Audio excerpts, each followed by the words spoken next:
La commission exécutive du Congrès américain sur la Chine a publié un rapport jeudi examinant les preuves des crimes du gouvernement chinois au Turkestan oriental et a déclaré que la Chine commet fort probablement un génocide contre les Ouïghours et autres musulmans turcophones. Le rapport appelle à une détermination formelle par les États-Unis si la Chine est en train de commettre un génocide.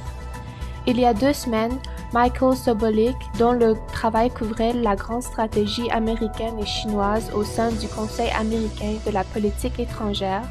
a également appelé l'administration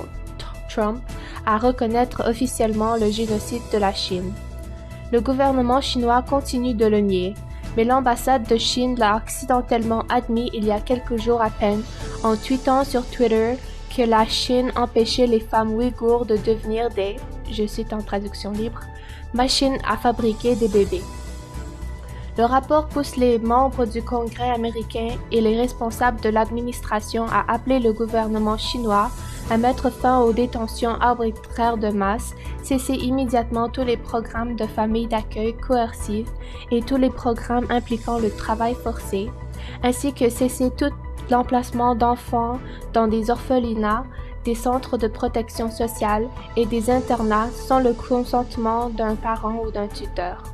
Le rapport incite aussi les membres du Congrès à souligner l'aspect de la liberté religieuse dans les violations des droits humains au Turkestan oriental dans le cadre d'une campagne concertée de diplomatie publique pour obtenir une condamnation plus large de traitement des minorités ethniques musulmanes par la Chine. Il invite également les universités américaines à fournir un soutien aux Ouïghours,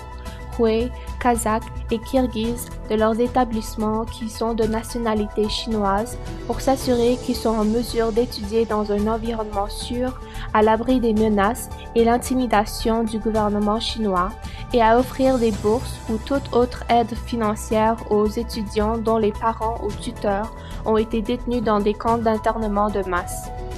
Le Dr Erkin Ekrem, directeur de l'Institut de recherche ouïghour, a déclaré que le rapport du Congrès américain était primordial.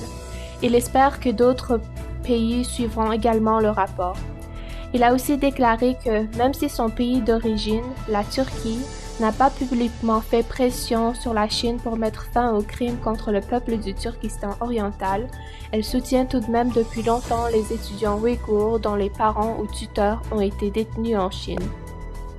Le gouvernement américain bloque désormais les importations de coton et de tomates en provenance du Turkestan oriental, pays colonisé par la Chine, craignant qu'ils ne soient récoltés et transformés par des travailleurs esclaves. 20% du coton mondial est produit par le travail des esclaves au Turkestan oriental, et les produits à base de tomates cultivés dans la région sont directement impliqués dans le corps de production et de construction du Xinjiang. La population de ce corps est de plus de 2,8 millions selon les statistiques chinoises de 2016. L'objectif principal de ces forces militaires est d'aider la police chinoise et l'armée permanente chinoise à contrôler, opprimer et éliminer le peuple turcophone du Turkestan oriental. Selon le CNN de Hong Kong, le département de la défense des États-Unis a ajouté jeudi 9 entreprises chinoises, dont Xiaomi, à une liste d'entreprises qui, selon eux, appartiennent à ou sont contrôlées par l'armée chinoise. Les entreprises figurant sur la liste sont soumises à de sévères restrictions, notamment une interdiction des investissements américains.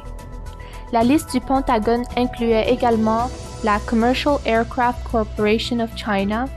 un grand avionneur chinois appartenant à l'État que le pays souhaite développer comme alternative à Boeing et Airbus.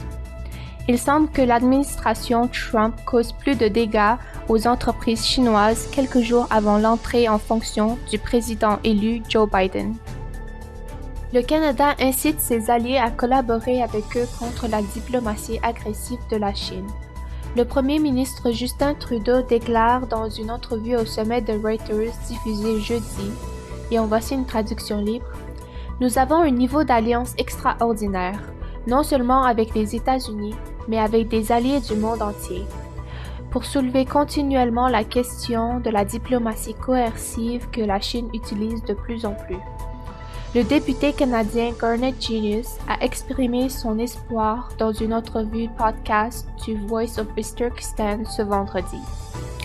Il dit qu'il espère voir une alliance plus large de gouvernements, peut-être avec le leadership de l'administration Biden et le rôle important du Canada pour répondre aux menaces de la Chine.